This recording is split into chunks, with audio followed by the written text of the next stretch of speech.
Kamusta? My episode for today will be helpful for those who have considered buying their own house or those who wanted to build their own house.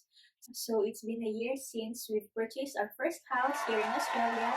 Just wanted to share some of our experiences as well as the pros and cons of buying a house versus building one.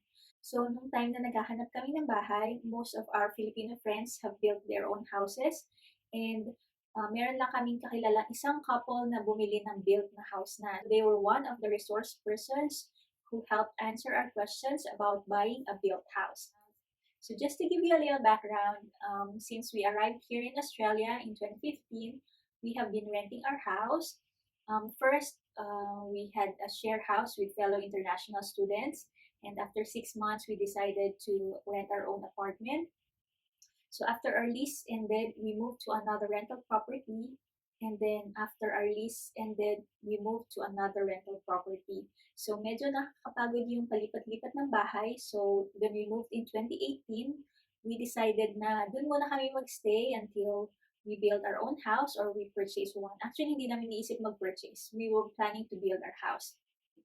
However, in 2019, before our lease ended, the owner of the property decided to sell. So at that point, the sales agent was holding weekly inspections, and he also has a partner broker with him every time he does an inspection.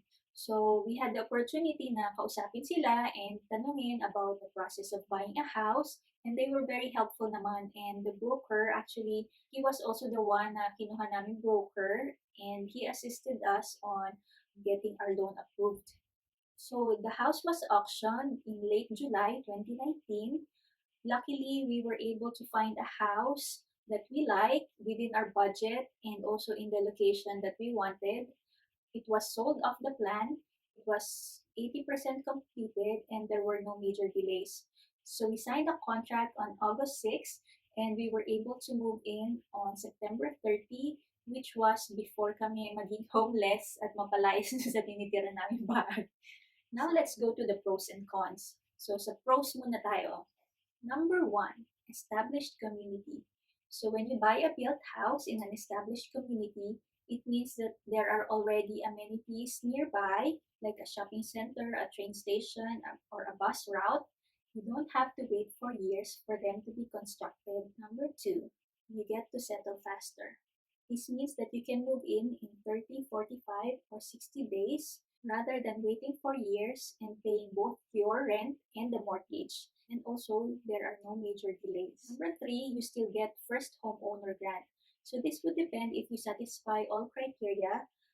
One of the criteria is that the property is less than 5 years old. Another criteria is that the value is less than $750,000. So to know more about the criteria for first homeowner grant, you can visit their website. If your jobs hasn't been affected by COVID-19, then I think it's a great time to avail the first homeowner grant kasi mas mataas yung value niya. Number four, probably all the works for the house has been done. So when I say work, it means yung landscaping, yung fence, yung blinds, yung fly screens, yung concrete apron. When you build a house, these works are probably on top of the construction cost. So most of those people I know na nag-build ng sarili nilang house, hindi nila sinama to sa package ng pag-build ng house. And then sila na lang yung gumawa or naghanap ng ibang gagawa later on kasi hindi naman siya urgent. Number five, location is closer to the CBD than when you buy a vacant lot and build for yourself. So ngayon, wala naman masyado ng vacant lots na malapit sa CBD. Six, resale value is higher quicker than when you buy in a new development that could take years for it to reach its final stage. So this would only matter lang naman if you're planning to sell your house kasi kung develop na yung area ng bahay mo, mas mataas na yung valuation niya kesa kung bumili ka sa new development tapos first few stages pa lang, so wala pang masyadong amenities nearby, so hindi pa siya ganun kataas yung value niya. Now let's go to the cons.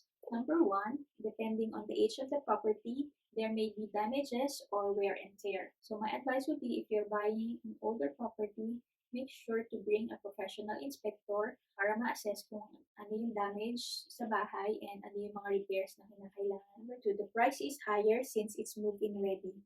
So understandably, if you're purchasing a house and you can move in quickly, hindi ka na magbabayad ng rent, hindi ka na maghihintay at wala ka na ding stress sa pamimili kung ano yung mga tiles na gagamitin mo or kung ano yung color ng bricks sa labas or kung ano yung gagamiting flooring.